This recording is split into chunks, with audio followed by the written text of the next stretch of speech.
안녕하세요. 모커리 한방병원 김유승 원장입니다. 얼마 전 올린 척추관 협착증 걷기 운동법 영상을 보시고요. 많은 분들이 치료 없이 운동만으로 협착증 증상이 좋아질 수 있는지 물어보셨습니다. 우선 그 질문에 대해서 답을 드리려면 협착증이 초기와 말기 중증 협착증이 어떻게 다른지 차이점을 아셔야 되기 때문에 MRI 사진부터 먼저 보여드리려고 하겠습니다. MRI 사진을 보시면 의사가 아닌 분들도 초기 협착증과 중증 협착증의 차이를 확연히 구분하실 수 있습니다. 우선 왼쪽에 있는 초기 협착증 MRI 사진은요, 협착증이 아직 심하지 않은 단계로 협착증 공간이 많이 남아서 신경 압박이 아주 심하지는 않은 상태입니다. 반면 오른쪽에 있는 중증 협착증 환자의 MRI 사진을 보시면요, 척추관의 구멍이 단축구멍처럼 거의 많이 좁아져 있는 것을 확인하실 수 있습니다. 이처럼 같은 질환이라 할지라도 초기와 말기는 증상이나 퇴행의 진행 정도에 따라서 심한 차이가 있으시기 때문에 두 시기를 구분할 필요가 꼭 있습니다. 운동 역시 마찬가지로 협착증 증상이 초기나 말기냐가 중요하기 때문에 정말 운동만으로 협착증이 좋아질 수 있는지 초기와 말기로 나눠서 설명해 드리겠습니다. 우선 협착증 초기에는요, 허리 통증이 갈수록 잦아지거나 평소보다 조금 무리해서 걸었을 때 다리가 저리는 등의 불편함이 느껴집니다. 또 오후에 종아리가 뻐근하고요, 나무토막처럼 딱딱하게 굳어지는 그런 증상이 나타나기도 하지만 최소 한 30분에서 1시간 정도는 이제 무리 없이 좀 걸으실 수 있어요. 이 단계는 신경 압박이 심하지 않고요, 척추관의 공간이 어느 정도 좀 확보가 된 상태이기 때문에 운동과 생활습관 관리만 잘해준다면 어느 정도 호전 효과를 기대해 볼 수 있겠죠. 다만 여기서 말씀드린 운동은 근력을 강화하는 명목으로 무게를 굉장히 많이 치거나요, 힘을 잔뜩 주는 운동이 아닙니다. 척추관 협착증에 좋은 발목, 무릎, 고관절, 골반의 4가지 운동과 걷기 운동을 말씀드리는 겁니다.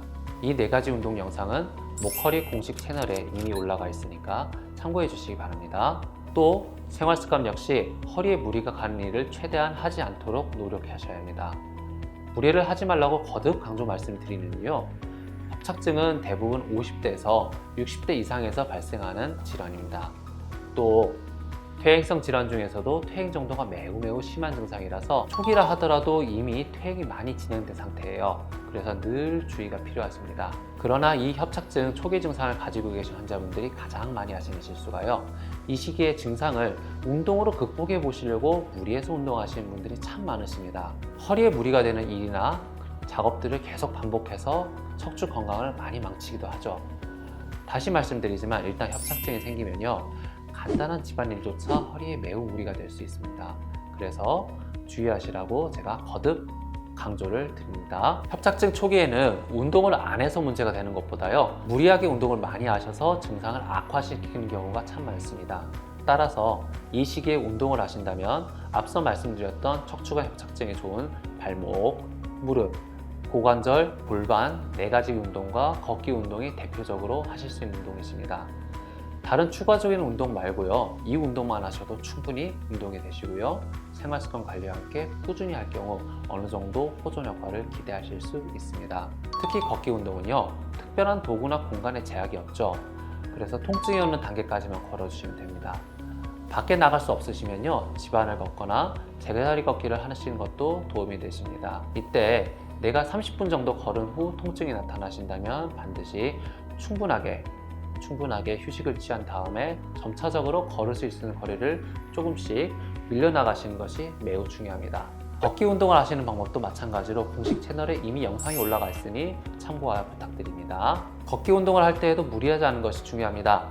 저희 병원에서 치료를 받고 좋아하시는 분이나 혹은 치료를 받지 않았더라도 협착증 초기라 증상이 심하지 않으신 분들은요, 충분한 숙면을 취했거나 기분이 좋거나 여러 가지 이유로 컨디션이 좋으신 날에는 통증이 많이 줄어드십니다. 통증을 거의 못 느낄 정도로 증상이 좋아지는 날도 있고요. 물론 통증이 줄어드는 것은 좋은 현상입니다만, 문제는 이처럼 통증이 줄어드실 때 갑자기 욕심을 내셔서 무리하게 운동을 하시는 경우가 참 많습니다. 오늘은 하나도 안 아프니까 좀 더 걸어볼까? 얼마나 걸을 수 있는지 오늘 한번 좀 걸어보자 하는 심리가 작용하겠죠. 따라서 평소에는 30분 정도밖에 안 걷던 분들이 1시간, 2시간씩 무리해서 걷기도 합니다. 그러나 이렇게 무리를 한 뒤 당일 혹은 며칠 뒤에 더 심한 통증을 느끼시고요, 증상이 전반적으로 더 악화되는 경우도 많기 때문에 걷기 운동도 역시 무리하지 않으셔야 합니다. 척추관 협착증은요, 대개 오랜 시간에 걸쳐서 서서히 진행되는 퇴행성 질환이죠. 초기 단계에서 갑자기 증상이 악화된다면 무리한 운동이 원인인 경우가 많습니다. 협착증은 아직 초기라 할지라도 이미 퇴행이 많이 진행된 상태고요. 이 단계에서는 허리가 감당할 수 있는 부하가 어느 정도 정해져 있습니다.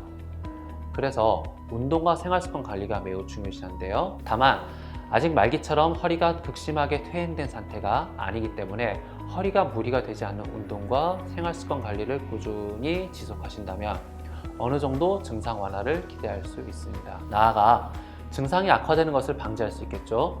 결국 협착증 초기는 환자분 허리에 무리되지 않는 절제되고 꾸준한 운동과 생활습관 관리를 통해서 지금의 허리 상태를 가지고 건강하게 사는 법을 배우는 것이 가장 중요합니다. 그렇다면 퇴행과 증상의 진행 정도가 심한 말기 협착증도 운동만으로 좋아질 수 있는지에 대해서 설명을 드리도록 하겠습니다. 협착증은 말기로 진행될수록 통증으로 인해 걸을 수 있는 보행거리가 점점 짧아지는 것이 특징입니다. 아주 심하신 분들은 진짜 몇 걸음만 걸어도 통증이 심해서 아예 외출조차, 횡단보도 건너는 것조차 어려워집니다. 또 걷지 않은 상태에서도 수시로 다리가 저리고요, 아프고 밤에 쥐가 나고, 그래서 수면의 질이 저하되십니다. 이처럼 신경이 지나가는 척추관의 구멍이 진짜 얼마 남지 않을 정도로 좁아진 중증 협착증은요, 신경 압박이 매우 심한 상태이기 때문에 증상 완화를 위한 운동 자체가 어렵습니다. 즉, 협착증 걷기 운동은 통증이 발생하지 않는 한도 내에서 매일 꾸준히 걸으면서 보행거리를 점차 늘려나가는 건데, 항상 아픈 상태가 지속되고요, 몇 발자국만 걸어도 통증이 발생하시기 때문에 운동 자체가 이론적으로 불가능합니다. 따라서 협착증 말기에는 침과 약침, 한약, 추나, 물리치료 등 다양한 복합치료를 병행해서요, 약해진 척추 주변의 근육과 인대에 남아있는 기능을 최대한으로 끌어올려서 운동할 수 있는 상태를 먼저 만들어 주셔야 합니다. 즉, 치료를 통해서 압박된 신경과 주변 혈관들이요, 순환되기 시작해서 통증이 완화되면요, 그때서부터 걷기 운동을 시작하시는 거죠. 중증 협착증은 통원 치료가 다소 힘드시기 때문에 한 달 정도 입원 치료를 통해서 기능을 회복하면 조금이라도 운동을 시작할 수 있는 상태가 됩니다. 또 퇴원 후에도 병원에서 알려드린 운동법과 생활습관 관리를 꾸준히 지속하신다면 치료 전에는 10m도 못 걸으셨던 분들이 퇴원하실 때는 100m, 그 이후에는 매주 꾸준히 점점 보행거리를 늘리실 수 있겠습니다. 모커리에서 이런 중증 환자를 치료해 발표한 것이 바로 메이오 클리닉과 공동 연구한 말기 협착증 환자의 한방치료 효과 논문이 있습니다. 치료 전에는 평균 60m조차 걷지 못했던 중증 협착증 환자의 보행거리가요, 11배까지 증가됐고요. 치료 종료 6개월 뒤에 추적 관찰한 결과 허리에 무리되지 않은 꾸준한 운동과 생활습관 관리를 통해 보행거리가 더 늘어났다는 것을 확인할 수 있었습니다. 이번 논문은 2019년 3월 SCI 국제학술지에 게재됐고요. 홈페이지에서 연구과정과 결과를 확인하실 수 있습니다. 결국 중증 협착증 치료의 실질적인 목적은 약해지고 떨어진 근육과 인대의 기능을 끌어올려서 운동을 할 수 있는 상태를 만드는 겁니다. 또 이러한 치료를 통해 통증이 완화되어 운동이 가능하다는 것은 결국 약해졌던 기능이 좋아지고 있다는 것을 의미하죠. 따라서 이 상태에서 꾸준한 치료와 운동, 생활 습관을 병행한다면 협착증 증상이 지속적으로 호전되는 효과를 볼 수 있으십니다. 자, 정리해 보겠습니다. 오늘 영상에서는 과연 운동만으로 협착증 증상이 좋아질 수 있는지 협착증 초기와 말기와 나눠서 설명드렸습니다. 앞서 말씀드렸듯이 증상이 심하지 않은 협착증 초기는요, 운동과 생활습관 관리를 통해 어느 정도 증상 회복을 기대하실 수 있습니다. 다만 허리가 무리가 되는 운동은 되레 증상을 악화시킬 수 있기 때문에 협착증에 좋은 발목, 무릎, 고관절, 골반 4가지 운동과 걷기 운동을 매일 꾸준히 하시는 것이 좋습니다. 또 협착증은 초기라 하더라도 허리 디스크보다 퇴행이 심한 질환이기 때문에요, 퇴행이 발생하기 이전처럼 완벽한 개선은 이제 어렵습니다. 따라서 걷기 운동을 할 때에도 절대 욕심을 내지 않아야 합니다. 반면 중증 협착증은 신경 압박 상태가 매우 심하고요, 운동 자체가 불가능한 상황이기 때문에 치료를 통해 증상을 완화시켜서 운동을 할 수 있는 기초적인 조건을 만들어 드려야 합니다. 그 이후에 앞서 말씀드린 4가지 운동과 걷기 운동을 조금씩 시작하신다면, 물론 초기 협착증보다는 개선 정도가 조금 차이가 있으시겠지만 현재 상태보다는 훨씬 좋은 효과를 보실 수 있을 겁니다. 감사합니다.